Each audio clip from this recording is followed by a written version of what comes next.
Yo, hey, I got a guest that's gonna be a regular on this show. He's gonna walk us through this recruiting process. This is my partner. We go way back, man, and I'm proud of him. I'm proud of his wife. I'm proud of his son. I'm proud of the whole family, man, for doing what we supposed to do and taking it to the next level. And for the parents that's going through this process right now, I'm gonna give y'all a little taste of what happens when you go on these big visits. So he should be jumping in here in a second.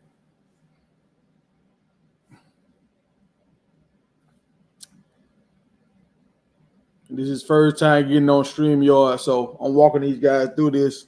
Y'all know we all old, so it take us a little while to get figure all this stuff out. But he should be on in a second. I'm gonna make sure I'm live. They say up and coming. Up and coming. Are we live though? Are we live? Are we live?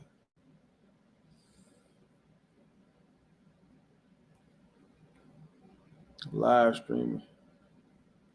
All right, we look good. Oh, we got one person in the room. So we should be live. Let me call my dog and make sure.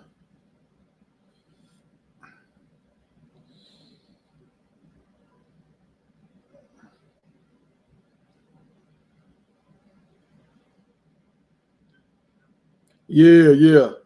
Hey, I sent you the link. All right. Well, come on in and when you come in the room, you will see the link in there, the StreamYard link. You'll see the StreamYard link in the comment section. Just click on that. Oh, there you go. Yeah, you in there. Yeah. All right. Yeah, hang up. No doubt. I know I probably like 20 minutes, and then I might have to shake a leg. All right. Well, look, let's get to it real quick then. So, y'all had a big weekend last week, right? When it comes to the went to Tennessee last weekend. He had a camp over there. Yeah. Alabama and Tennessee, right? Yeah. It was Alabama All right. on Wednesday and Tennessee on Saturday. All right. So tell me this as a parent, how stressful is this? Or is it like a vacation, or is it a lot of work going to these camps? I hate to split the difference, and I won't say it's stressful. It's a sacrifice, right? Yeah. It's an opportunity. It's a journey. It's a momentous occasion, right? That we in this space that we get to be blessed to do something amazing. Does it get to be something that's challenging? Of course, right? But it's kind of like that Harbaugh. Who has it better than us? Nobody. You know what I'm saying? So even though it's a Yeah. sacrifice and it can be time consuming, you still enjoy it. Okay. All right.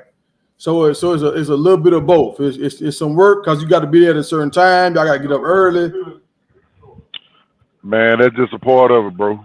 If you win a lottery, you want to get up early. You don't want to get up early, but you still gonna catch that ticket. So it's just a process. Yeah. You know what I mean? Yeah. Yeah. So that's what I'm saying. Like everything we do in life is some work to it, even It's though. a give and take. And That's one thing I had to learn about playing college ball. Like I remember going on all those trips and getting in and out of the hotel rooms. And the first few times it was fun, but once you start doing it that 10th time, it wasn't as fun as it was the first 2 or 3 times on the plane. So right. I'm wondering because now y'all getting into this. Like, how many camps do you think Andrew's gone to over his career so far? In totality, Since he started. Yeah, since he started. Uh, Counts plus like prep red zone and other camps. I say up to this point, he's a rising sophomore. He's probably been to maybe 15. Maybe 15. Okay. Maybe 15. So that's y'all doing about 4 a year? Something like that. Yeah. It's about 4 or 5 a year. Yeah. All right. So I'm doing this for the parents so y'all can understand. Like, if y'all got some young kids in y'all family, even if you're not the parent and you the auntie or the uncle or whatever, y'all kind of know like what kind of work goes into this.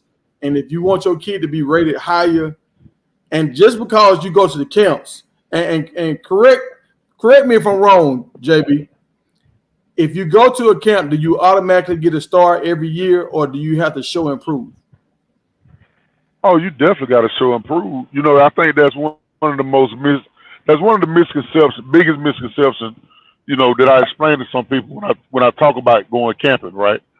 A lot of people feel like when I pay my money and my kid finishes the camp, good things happen after that.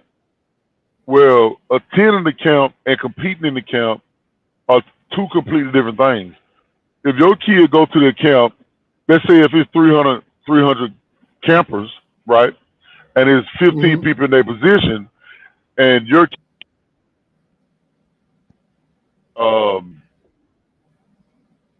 right, that doesn't mean that your kid is going to get any credit for that camp.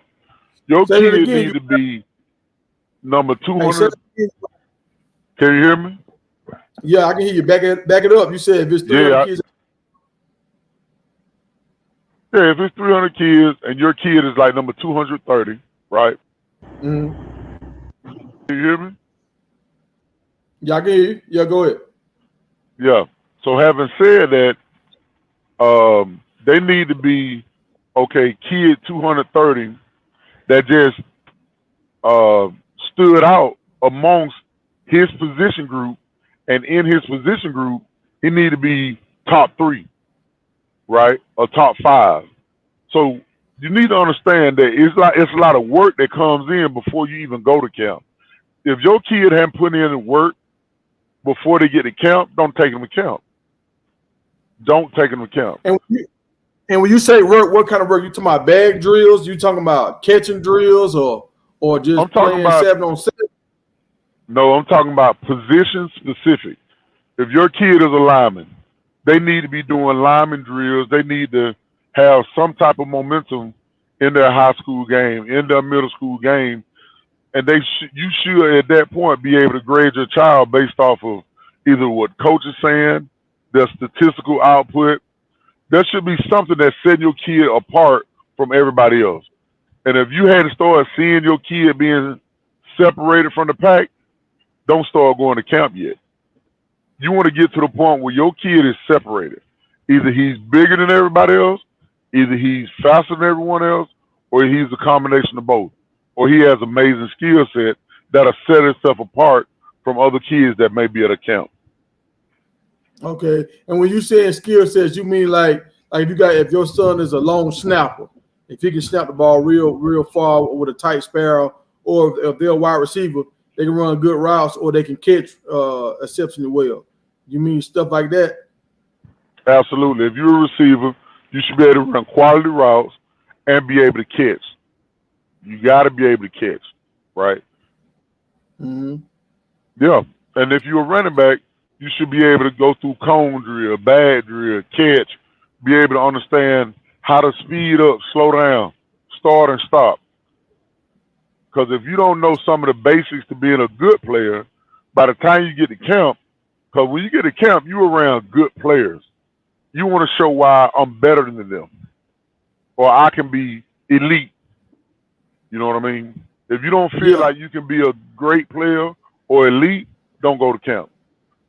Or just go to 1 or 2 camps just to see where you are on your training scale.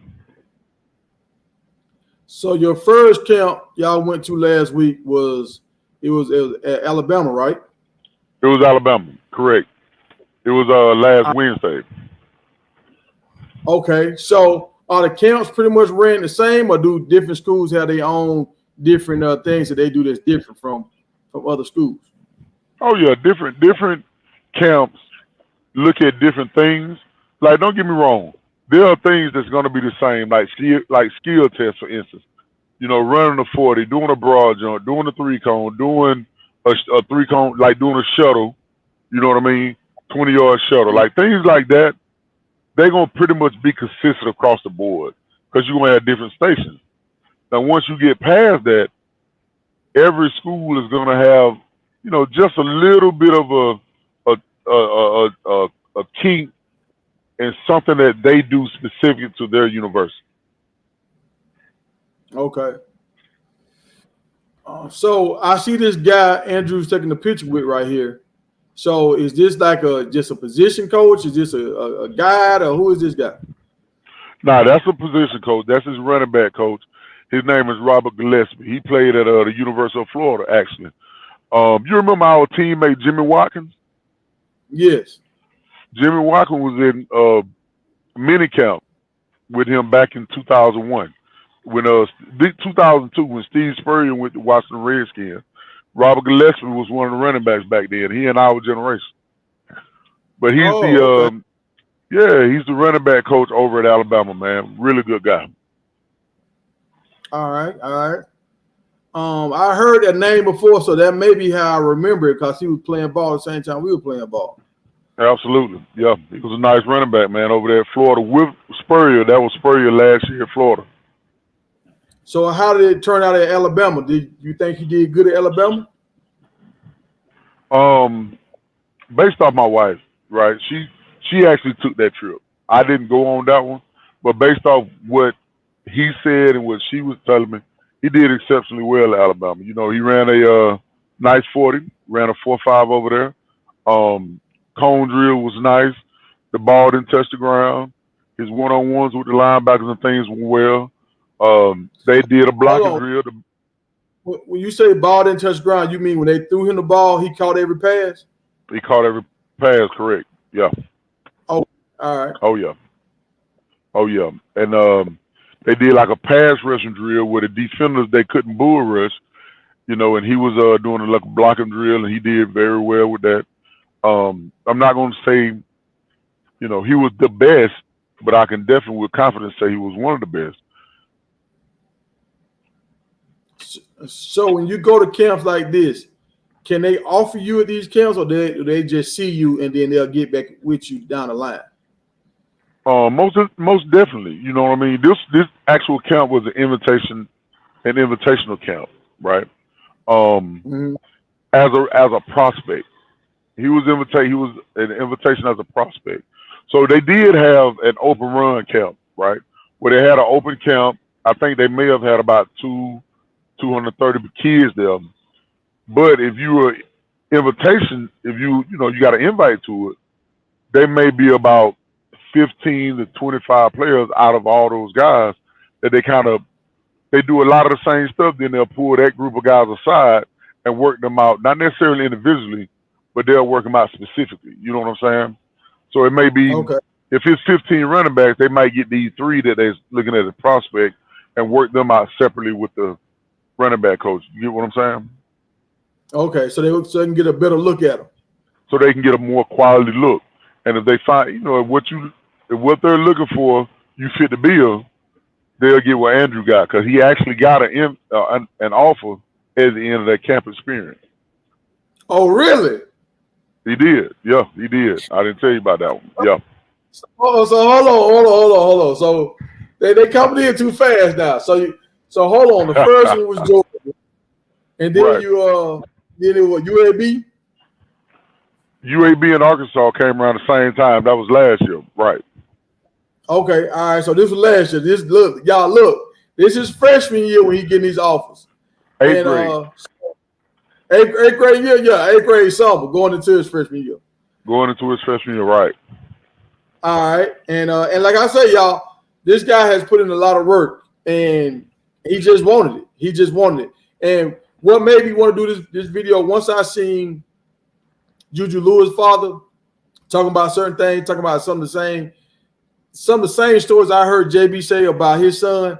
It sounded like I was listening to the same guy speak. So I was like, let me bring some of this to the table for JB can explain to the people how these camps and stuff go. So if you got kids, you can kind of know what to expect, and you can kind of see if your kid, how they evaluating them. Do y'all need to do more work, or y'all spot on where y'all need to be at in your child's development? But so now you got Arkansas, UAB, Georgia, and then I know you got Miami this year, right? Right. And so there's Alabama too, and who else? Alabama. We went to Tennessee last weekend. He also got an offer from Tennessee. Okay. So and 3 SEC schools? I think it's 4. I think it's Georgia. 4.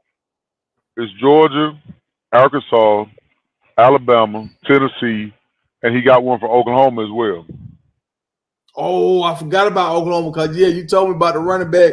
What's the running back now that played for the Cowboys and he played for the Titans? DeMarco Murray.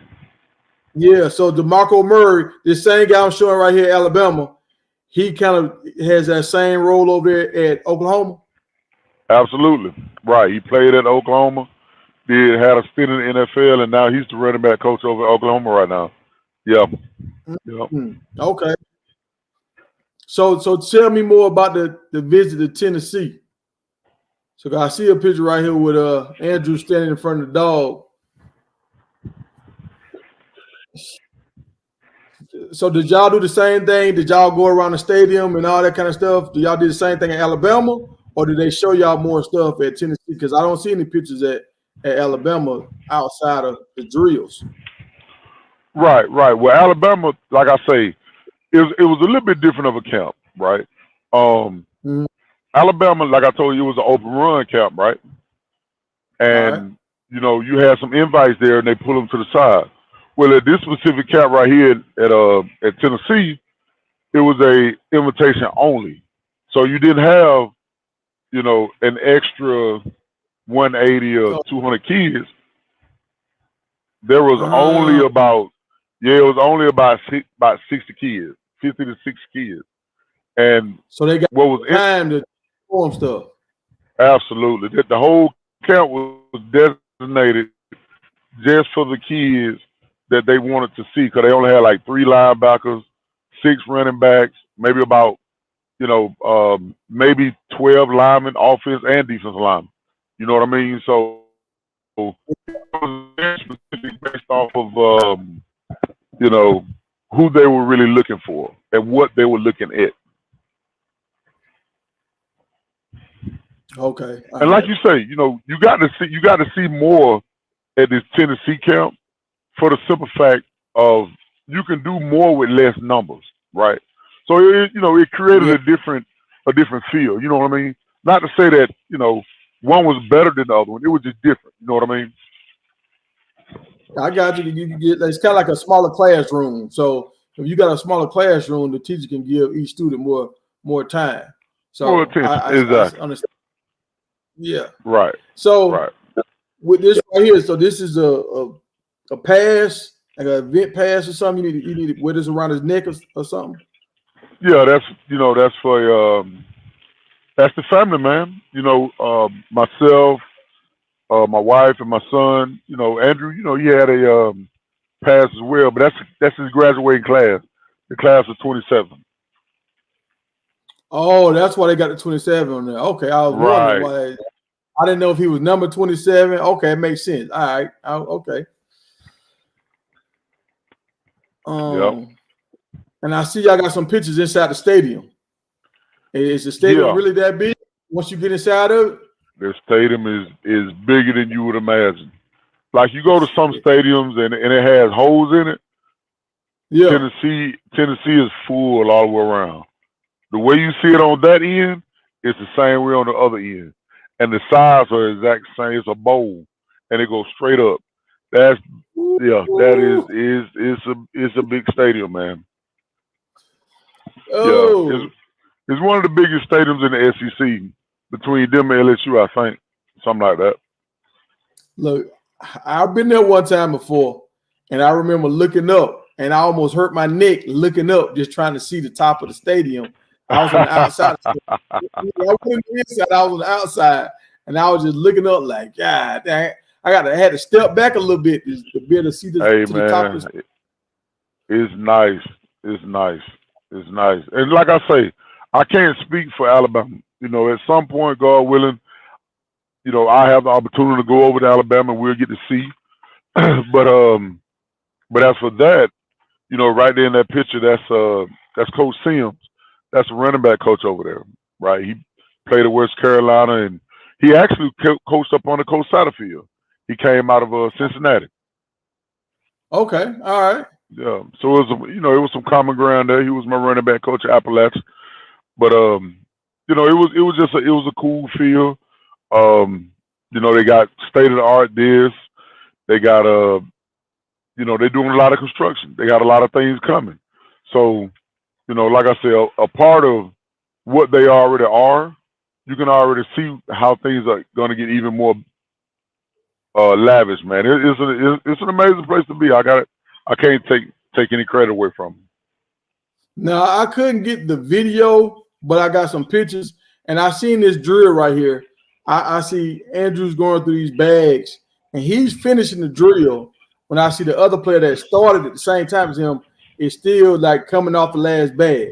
That's a separation of like 4 to 5 yards. So, and this is the kind of stuff I'm trying to tell y'all. When your kid go to these camps, they're looking at stuff like this, and they're seeing your speed, your technique, everything. And if he's finishing 3 seconds before the other guy, he's gonna stand out. Right. And this is the thing: if a trainer is telling the kid to go through those bags, because they go through the bags sideways and they come out sprinting. If they go to a trainer and the trainer tells them, "Hey, you need to go through this bag as fast as you can," before they tell their kid how to go through those bags, you were a bad trainer. I got you. And I'm gonna tell you the reason why. If you show somebody what they're supposed to be doing, how fast they're gonna do it will come it'll come naturally. It'll come naturally. You know what I mean? So when I used to train Andrew, that was one of the most. It's about doing it right. Yeah. If you do it right, speed will come. Do it right. What's that? Speed will come. Absolutely. Don't try to do it fast, because now it's okay to be that fast, but if you're tripping over the bags or if you're not doing it right, they're still not giving you credit for what you're doing. So you got to do the right thing, time in a timely fashion. You know what I mean? All right. So I got some questions for you now. Okay. I know Andrew already has a few offers. He in the he in the double digits now, right? About 10 offers. I think it's 12.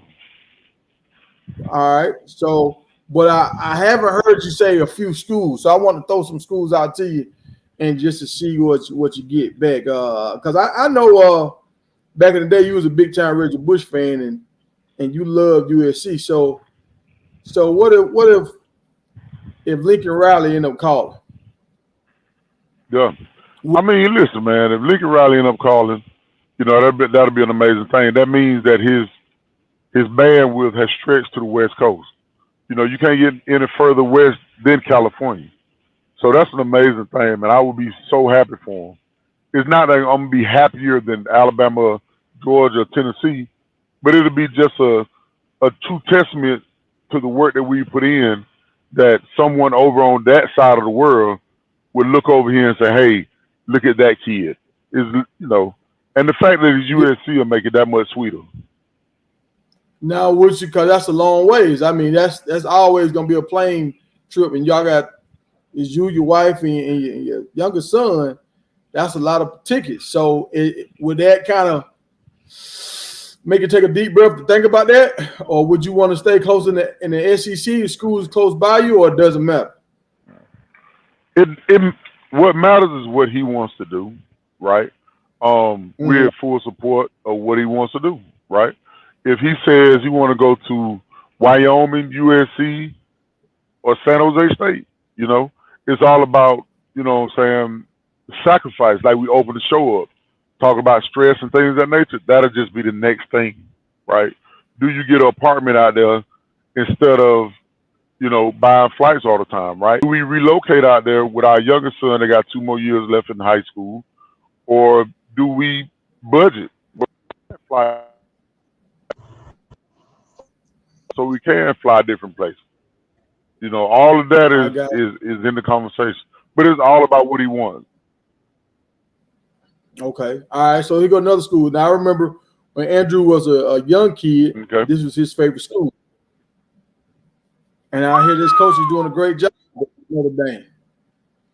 Coach Freeman, that's correct. We took we won games this year, right? All right. Last year, you know, Notre Dame is a historic school. You know, anybody be lying to you if they say they didn't get excited from getting some type of notoriety from Notre Dame.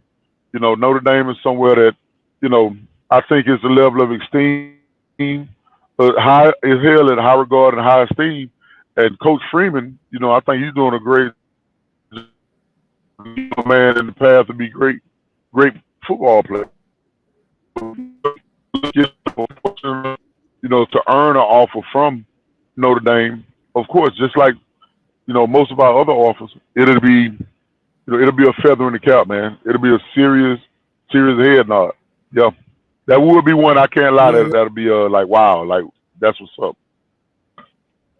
Yeah, and I think he has the top recruiting class next year. And I heard reports saying he might have the best DB room this year. So I know Andrew can play running back or DB. So it looked like they got an eye for DB. So he might reach out for him to play running back or DB, just depending on whichever room is that needs the talent. So would you be fine if he end up playing safety, or do you want him to stay at running back?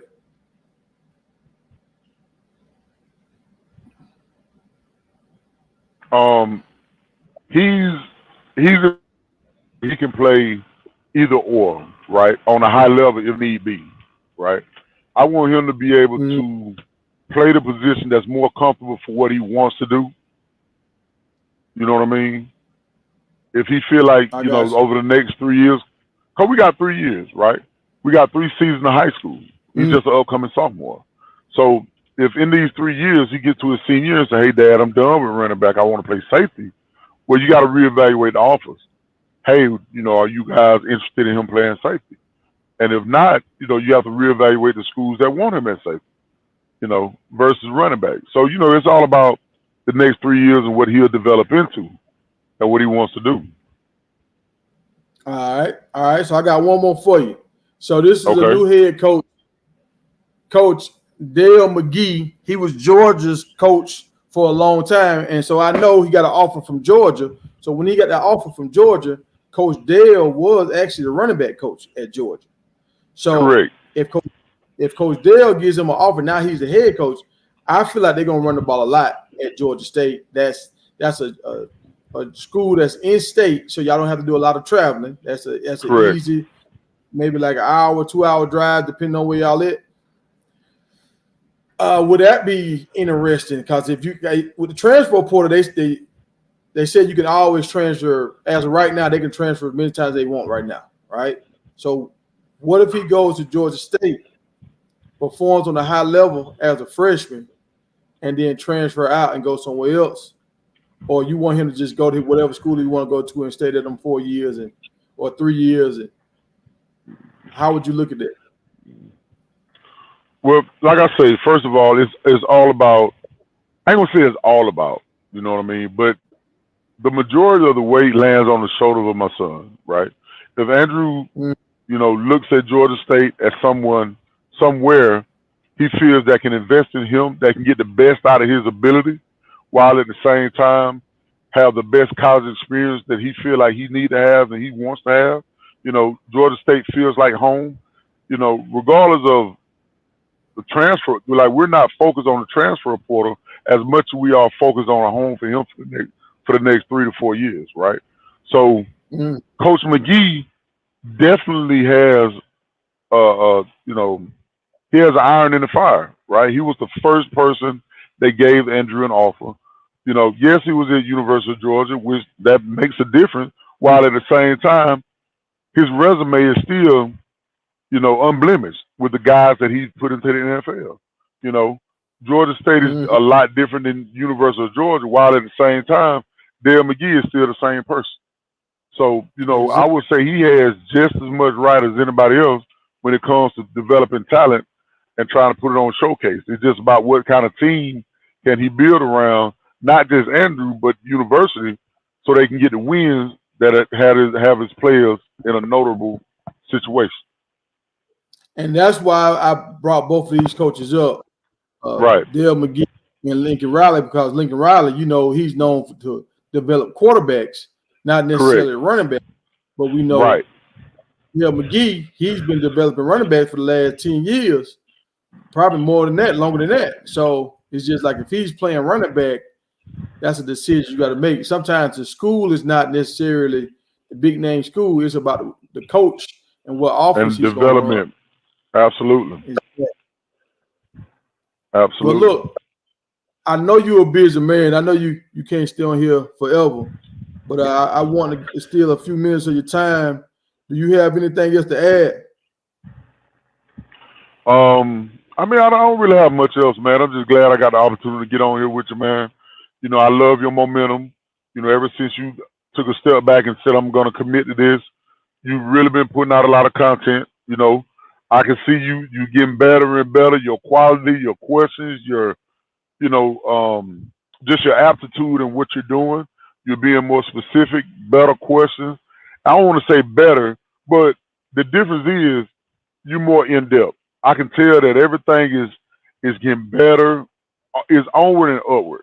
And at this point, I'm glad I'm coming in early because I can't imagine what you're going to look like next year this time in 4 or 5 months. So I just want to say, hey man, congratulations on what you're doing. I'm humbled and appreciative that you would even spend time for me to get on here and talk about, you know, my family's journey, especially with Andrew. Hey, you know already, man. Already, hey, we've been rocking for a while. So, and I told you, I said once I get on, bro, I'm gonna do whatever I can for everybody that's been rocking with me. But you got a question? All right, Surfer Boy 3000 want me to ask you, what's your thoughts on Georgia? When it pertains to what? I guess because he already got an offer for Georgia, like going to Georgia. Because all right, hold on, he just responded. Shona Michelle, Nick Chubb, Keith Marshall, Cook. Hey, and you're right. All right, so all these dudes are recruited and developed by Dale McGee. Yeah. So what you want to know, Surfer Boy? Should he still go to Absolutely. Georgia, or should he follow Dale McGee? Because Dale McGee was the coach that I was looking at him.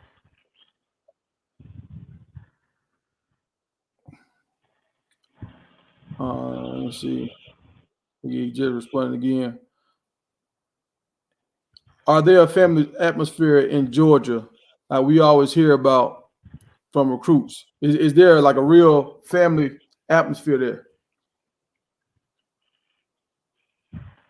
Well, You that's know, a the lot of thing. kids say I didn't. He home went and to a stuff. camp at UGA. All right. Oh man, what did you ask? What did you ask?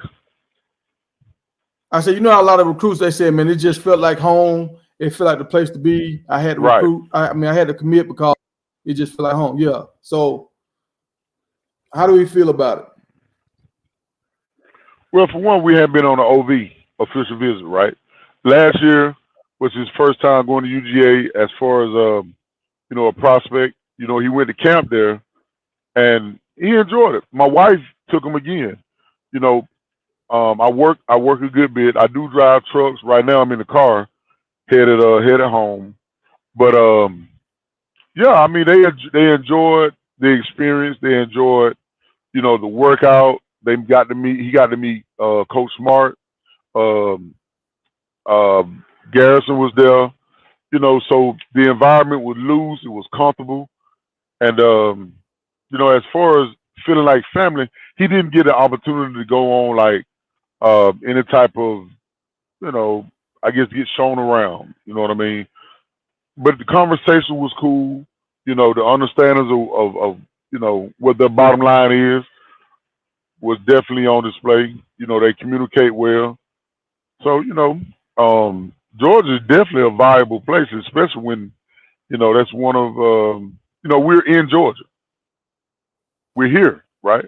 So, that's always the home team.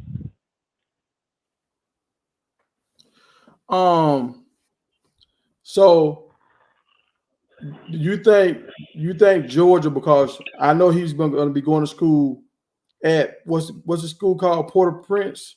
Prince Avenue Christian School. Yeah. All right. Prince Avenue, he's right there. He's across town. Do you think that gives Georgia somewhat of an advantage? I mean, of course, it would give Georgia an advantage from the standpoint of location, right? When different periods open up, UGA has the availability and the flex, and when they have the flexibility, they can come see a game, and of course, he's not that far away, right? So from an accessibility standpoint, of course, they have an edge up on, if you want to look at the recruiting as a competition, they will have an edge up on the competition from that standpoint, yeah. Okay, and we got a question from Boosie. So what matters most when you're looking at these programs? You have, when you have a three-headed decision making, you got three different parts of it, right? I think my wife's biggest focus on, I think she looks at it from the standpoint of feeling like home, safe, secure, while at the same time they want him to be there. She wants someone she wants him to be somewhere that wants him there, right? So I'm gonna keep the main thing. Right? NFL is more important than NIL, right? So we do understand there are financial implications to this college game now. But one of my biggest looks, if I had to say, would be his development. Him becoming the best player he can be, while coming down and being the best student he can be. So for me, not that safety and things doesn't matter, but because we are married, I do have a wife, we can chop up what we can look at differently. And as for him, I can't hardly speak for him, right? He's a child, right? It changes, his opinion changes, based on where he goes, what he's doing, and who all may go to a different school with him. Like, who knows what a 15-year-old has from week to week, what he's looking for in the school. We definitely would narrow all of it down around his junior year, and we should get more insight. But I think those are some of the things that are most important to us. All right, and I got one more big question for you. This is a little different, but we had a conversation last night when we were talking about 5 stars, and it's looking like your son is going to be one of the top players coming out of the state of Georgia. He's already, am I correct? He's already ranked like the top 2 or 3 athlete coming out of the state of Georgia for his class. Yeah, Prep Red Zone got him ranked number 1 out of the state of Georgia, number 3 player in Georgia. That's Prep Red Zone. Yeah. You're breaking up on me a little bit. Hey, say that one more time. You're breaking up on me a little bit.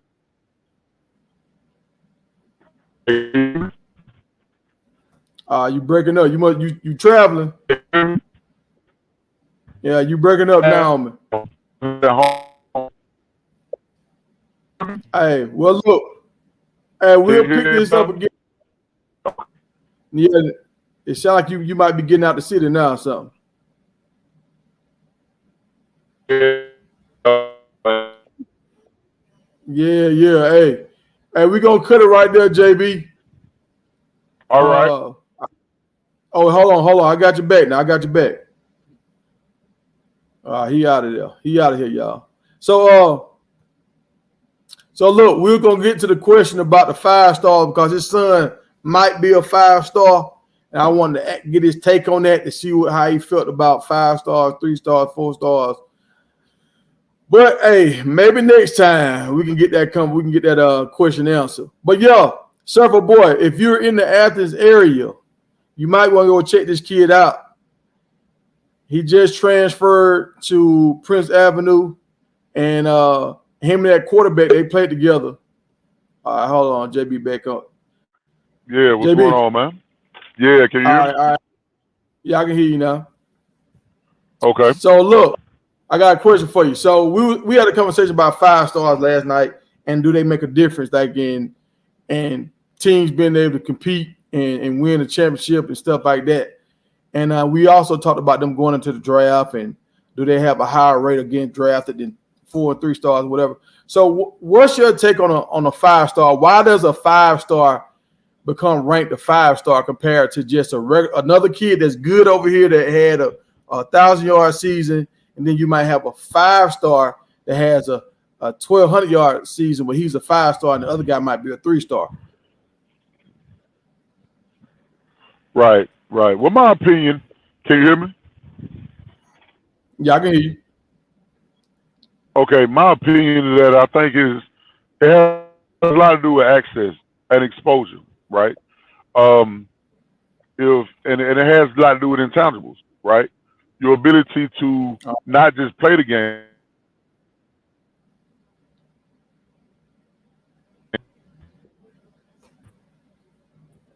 Hello? Yeah, I got you. Hello? You said the ability to not just play the game. Okay.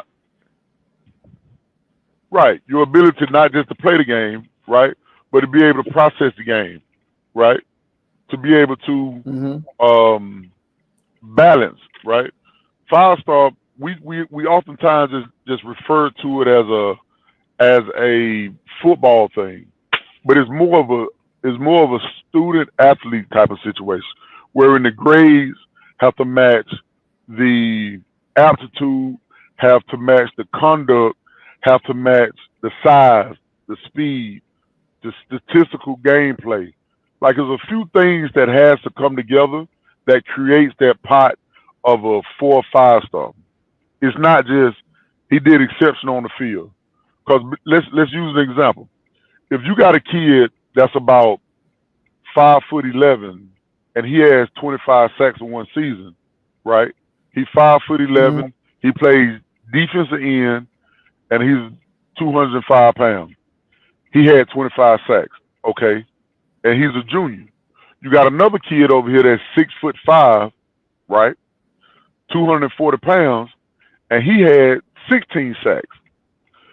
When the ratings come out, if everything from that point identical, grades, conduct, is everything lines up, which one of these kids are not just prototypical, but would be stereotypical for a great college football program? What is the thing that sets them apart? I mean, I'm gonna say size. One is there. You go. Go ahead. Yeah, your size. If you have a big kid always causes problems, and then speed and agility, and then the ability to be able to grasp what the coach is trying to teach them. And the last thing I'm gonna say is just your conduct. Like, who are you as a person? Right. So when you look at a 6'5", 240 and a 5'11", 205, that 6'5", 240 is going to get a bigger head nod than a 5'11", 205. You can't coach 6'5", 240. You can coach the player, but you can't coach somebody up to be that size. If 5'11", 205 is all he gonna give you, 9 times out of 10, he's not gonna get around the edge in Power 4 football. That's not gonna happen. And if he does, he's not gonna be able to do it consistent enough. So when you're looking at stars, that 5'11", 205 kid may be a 3-star, right? Like the gap between a 3-star and a 4-star it's a margin. But between a 3-star and a 5-star, it's a jump. You know what I mean? Mm-hmm. It's a jump. You know, and if you got a team that has multiple 5-stars versus a team that has a host of 3-stars, now you bring into coaching, scheduling, right? What kind of team do you build around, or can you recruit around these special talents? You know what I mean? And that's what you're looking at. I got you. I got you. And so we got another question from Suffer Boy. He a big time Georgia fan. He Okay. said, "How is it for the schools that you're looking at, like far as like the NFL talent that they've already put out? Like how Georgia, like, I think Kirby just broke a record. I think he got 55 players in 7 years that came out of Georgia. Like, are you going so if a school like Boise or Georgia State, if they call and the fit is right, but they don't have a resume for putting guys in the NFL, does that kind of hurt them from recruiting your son?" Well, I'm not gonna say it hurts them from recruiting my son, right? But what I will say with that 3-headed decision making, it goes into account. You know what I mean? How heavy or how light it goes is at the end of the day what. Because like I told you before on another interview, I probably have 25. My wife will have 25. But Andrew has the bulk of the decision making. He got 50. So at the end of the day, regardless of how I may look at it or my wife, he has to find a decision, right? So what you just asked, right, based off of UGA, let's say Oklahoma, Alabama, Tennessee, all these different places, and then you have a Georgia State with Coach McGee. Something unique that he has is he has the resume of talent that he's coached. The university may not have a resume, but he specifically does, right? So that goes into account. You know what I mean? Okay, I got you. I got you. And one last thing, I thought about this last night. The two schools that I know that I think had a team full of 3 stars that actually shocked college football was Boise back in the day with Alex Smith and UCF. You remember they went undefeated and they ended up being Auburn in that bowl game? I do. Alex Smith played for Utah, by the way. Oh, that was Utah? Oh, I Yeah, thought that that was was Utah. Boise. No, that's fine. But That's who was that Utah. on the cover? Who was that? Wasn't Boise on the cover of that NCAA. college football? Yeah, yeah. Yeah, it was. It had Johnson was the running back, and the quarterback was actually the offensive coordinator that's at the Eagles right now. I can't think of his name, but he's the offensive coordinator that's at the Eagles. He was the quarterback that was at Boise State. And you're right. So he Boise had a run. was that Boise on the cover, the quarterback of Boise, right? That was him. Or was that Alex Smith? It wasn't. I don't think it was Alex Smith. I'm thinking it was Boise. Yeah, it was Boise. It was Boise State, right? But see, that's the Okay. thing. In life, you have outliers, but outliers don't build consistency. It builds an outlier. You know what I'm saying? Mm-hmm. Yeah. And and that's what I was trying to say to the guys last night is like you will have 3 stars that'll rise up because some guys they can get with the right coach, they can get developed. Some guys might grow some more once they get in college and they get on the training table, they can eat all the food they want to eat. They might grow 2 or 3 inches, put on 20, 30 pounds. But for the most part, it's hard to find schools that's gonna have a team full of 3 stars that's gonna dominate college football. That's a fact. And if you do have a team that dominates college football with 3 stars, that's going to be only for a small group of time because their head coach is going to leave. That old coordinator going to leave. That position coach is going to leave because everybody ate off of that season and they're going to go on to bigger and different things. Yeah. They're gonna pull you up. They're gonna pull you up. Right. Come on up here and get some of this big boy money. That's exactly right. So it's going to be hard to consistently keep something like that going because, like I say, it's an outlier. Whether it be 1 year or 3 years, that's something that's not going to consistently happen. Exactly. Yeah. Okay. All right. Well, look, I know you busy, man. I ain't gonna take too much more of your time. Appreciate you for coming on, JB. Hey, y'all like, comment, and subscribe. And once you get some more visits up on your belt, you get some more information, hit me up, man, and we can jump on another live. Absolutely, man. Absolutely. Appreciate it, bro. All right, you have a good one. All right. Jared Zachary.